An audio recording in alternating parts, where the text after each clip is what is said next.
देवाधिदेव महादेव जो लंकाधिपति रावण को सोने की लंका दे सकते हैं, भस्मासुर को अपने हाथ का कंकण दे सकते हैं, कुबेर को कुबेर पद प्रदान कर सकते हैं, इंद्र को अपनी सत्ता दे सकते हैं, भगवान नारायण को जो लक्ष्मी प्रदान कर सकते हैं, भगवान राम के लिए स्वयं समुद्र के किनारे रामेश्वर के रूप में विराजमान हो सकते हैं, जो भगवान कृष्ण के लिए नागेश्वर और सोमनाथ के रूप में विराजमान हो सकते हैं, जो संपूर्ण विश्व के कल्याण के लिए केदारेश्वर बनकर विराजमान हो सकते हैं, वो देवाधिदेव महादेव आपको भी कथा श्रवण करने वाले को भी खाली नहीं छोड़ सकते, वो भी कुछ ना कुछ आनंद दे ही सकते हैं, क्योंकि ये शिव भक्ति ही कुछ ऐसी है। तेरी कृपा बिना न हिले एक भी अणु, लेते हैं श्वास तेरी कृपा से तनो तनो, बखान क्या करूं मैं राखों के ढेर का, चपटी भभूत में है खजाना कुबेर का। महाराज अभी पूज्य गुरुदेव अपनी वाणी से कह रहे थे कि ये पुराण है,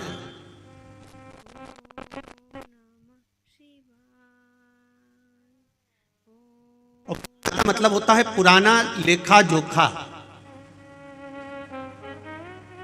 जो आज का नहीं है।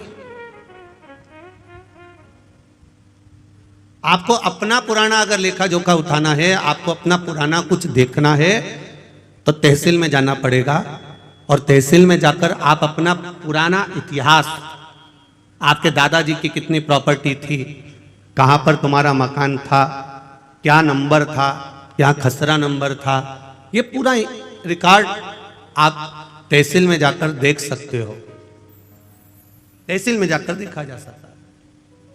पर हमारे सनातन धर्म का अगर कहीं रिकॉर्ड देखना हो, हमारे सनातन धर्म की अगर आनंदता देखना हो, तो जैसे तहसील में पुराना रिकॉर्ड देखा जाता है, उसी तरह पुराणों में भी हमारा रिकॉर्ड देखा जाता है कि हमारा आनंद कहां छुपा हुआ, हमारा सुख कहां छुपा हुआ।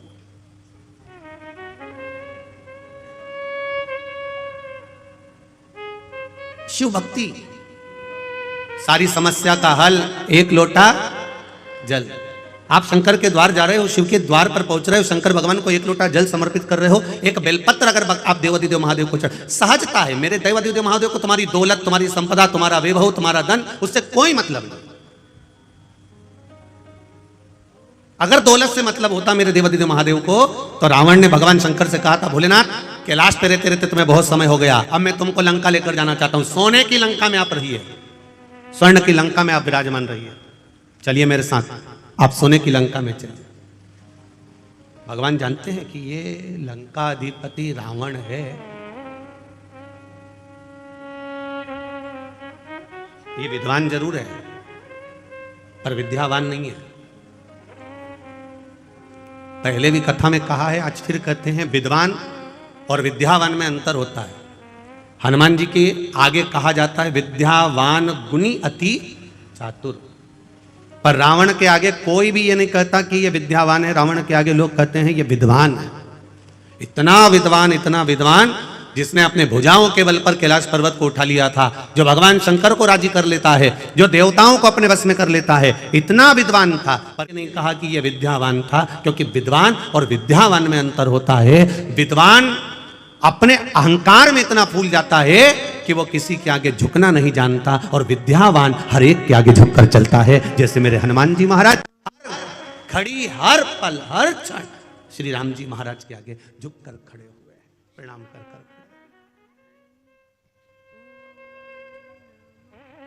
मेरे राम जी महाराज के आगे मेरे हनुमान जी महाराज हमेशा नम्र होकर झुककर खड़े। क्यों? क्योंकि विद्यावान गुणी अति चातुर। विद्या जिसके भीतर विद्या सही तरह से प्रवेश कर जाती है, जो ज्ञान पूर्ण तरह से आनंदित कर कर प्राप्त कर लेता है, वो झुकना सीख जाता है। और जो अधूरा अधूरा ज्ञान प्राप्त करता है ना, जिसको अधूरा ज्ञान प्राप्त होता है, वो अकड़ में जीता, अहंकार में जीता, अभिमत्ता में जीता। तो रावण विद्वान तो बन गया था पर विद्यावान नहीं बन पाया। उसका अभिमान उसके सामने बार बार अड़ जाता था। और भगवान शिव जानते हैं कि रावण मुझे लंका में लेकर जा रहा है, ये इसकी अहंकारिता है, ये इसका अभिमान है, क्योंकि मैं पहले आजमा चुका हूं। एक बार देवादिदेव महादेव आनंद के साथ कैलाश पर्वत पर विराजमान थे।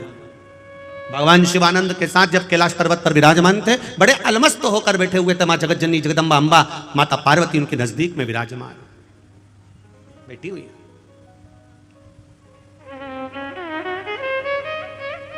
विशर्वा बाबा के पुत्र कुबेर भी हैं और विशर्वा बाबा के पुत्र लंकाधिपति रावण भी हैं। कुबेर के पास में पूरा लंका का राज्य था,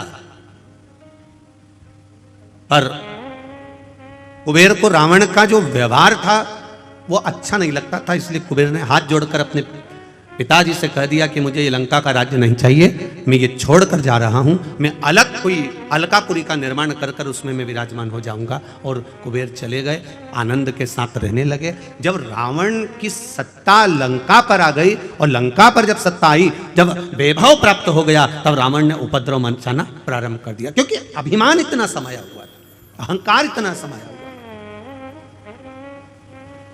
एक बात अपने जीवन में उतार कर रखिएगा, इंजीनियर बन जाओ, डॉक्टर बन जाओ, सीए बन जाओ, कलेक्टर बन जाओ, चाहे तुम किसी पद पर विराजमान हो जाओ, पर शिव महापुराण की कथा कहती है कि आपको पद जिस परमात्मा की कृपा से मिला है, जो यश उस परमात्मा की कृपा से मिला है, वो परमात्मा की कृपा से प्राप्त हुआ है। इसलिए पद और प्रतिष्ठा पाकर आप अहंकार में मत डूब जाना, क्योंकि अहंकार में 3 गए, धन वैभव और वंश। ना मानो तो देख लो रावण, कौरव और कंस, ये तीनों अहंकार में चले जाते हैं, ये तीनों अभिमत्ता में चले रहे। आप इंजीनियर बनिए, मना नहीं, आप कलेक्टर बनिए, मना नहीं, आप एसपी बनिए, मना नहीं, आप डॉक्टर बनिए, मना नहीं है, पर कहीं इतना अभिमान, इतना अहम, इतनी अहंकारिता हमारे भीतर प्रकट ना हो जाए कि जिसके बल पर हम पुनः फिर नीचे आ जाए। वो अभिमत्ता हमारे भीतर नहीं आना चाहिए।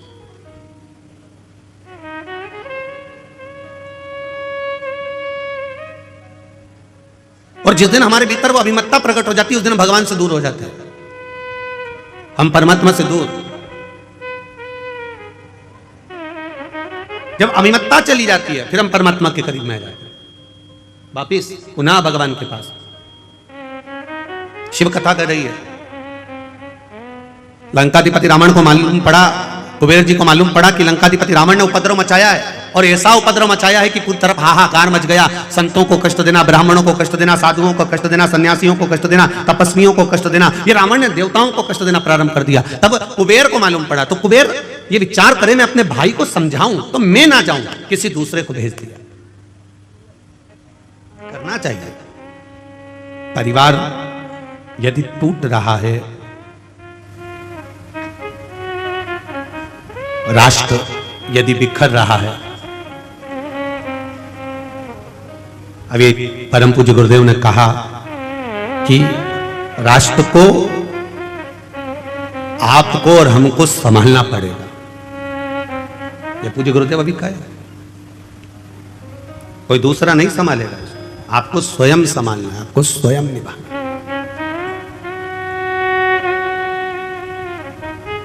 संत हो, सदगुरु हो, तपस्वी हो, ब्राह्मण हो, सन्यासी हो, साधक हो, उपासक हो, वो संभाल लेते हैं। कुबेर ने लगा मन में कि ये मेरा भाई गड़बड़ कर रहा है, तो कुबेर ने तुरंत उसी समय पर अपने दूतों को भेजा और जाकर कहा कि रावण को समझा कर आओ कि ये क्या कर रहे हो। तुम इतने विद्वान होने के बाद में, इतनी विद्वत्ता तुम्हारे भीतर होने के बाद में, तुमने ये क्या करना चालू कर दिया? कहीं किसी को कष्ट दे रहे हो, किसी की अग्नि को समाप्त कर रहे हो, कहीं किसी को कष्ट प्रदान कर रहे हो, ये क्या कर क्या रहे हो? विद्वान से विद्वान, बड़े प्रबल विद्वानों को, जो रावण से भी विद्वान थे, उनको भेजा गया लंका में। और लंका में जब भेजा गया, लंका में जब पहुंचे, और वो लंका पहुंचकर रावण को ज्ञानोपदेश देने लगे। अब जो बहुत कंजरी वालों, थोड़ा ध्यान लगा कर सुनना, और जितने भी कंजरी की दीदी उन बैठी है ना, सब जरा ध्यान लगाइएगा। जितनी भी जीजियां बैठी और जितने जीजा उन बैठे, वो भी थोड़ा ध्यान लगाइएगा कि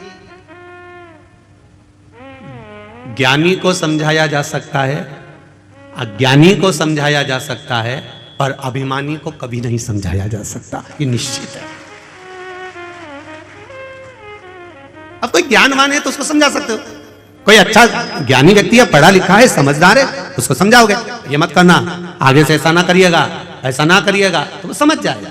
कोई अज्ञानी है, एक बार नहीं समझेगा, 2 बार में समझेगा। अज्ञानी है तो वो मुंह भी नहीं चलाएगा। आओ, इन्हें कह दिया मेरे को नहीं करना, नहीं करना तो उठ के चला गया। अज्ञानी है, उसमें अज्ञानता है, वो नहीं समझ सकता।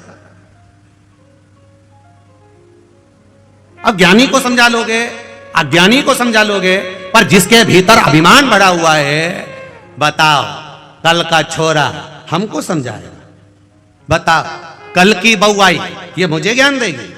कई कई सास उन के देती है कल की आई है और मुझे बदलना चाहती है, कल की आई।